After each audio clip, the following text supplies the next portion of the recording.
Senin 18 Januari 2021, bangsa Moro kibarkan bendera daerahnya secara resmi berdampingan dengan bendera Filipina.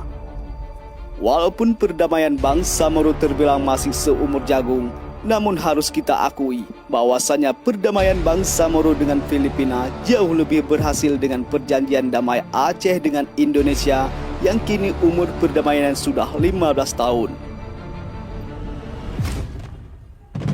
Keberhasilan perdamaian bangsa Moro tidak terlepas dari peran Aceh.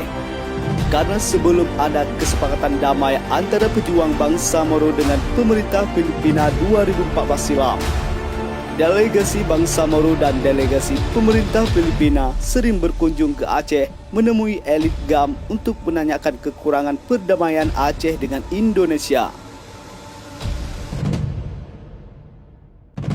6 tahun berdamai dengan pemerintah Filipina, bangsa Moro sudah mengibarkan benderanya secara sah di wilayah mereka.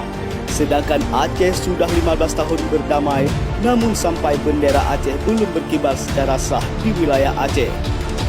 Pada terkait bendera merupakan kesepakatan bersama dan juga amanah dalam perjanjian antara GAM dan pemerintah Indonesia di Helsinki, Finlandia.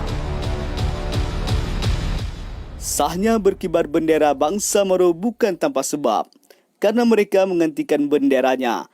Bendera yang disahkan oleh Parlemen Bangsa Moro 2019 itu tidak sama dengan bendera saat mereka masih memberontak melawan pemerintah Filipina. Kenapa Aceh belum bisa mengibarkan benderanya? Karena Parlemen Aceh menetapkan bendera yang pernah dipakai oleh GAM melawan pemerintah Indonesia untuk menjadi bendera Aceh. Alhasil, sudah 7 tahun lebih Parlemen Aceh dan pemerintah Aceh mengesahkan bendera bulat bintang sebagai bendera Aceh. Sampai saat ini bendera tersebut tidak disetujui oleh pemerintah Indonesia karena dianggap menyerupai bendera pemberontak melawan pemerintah.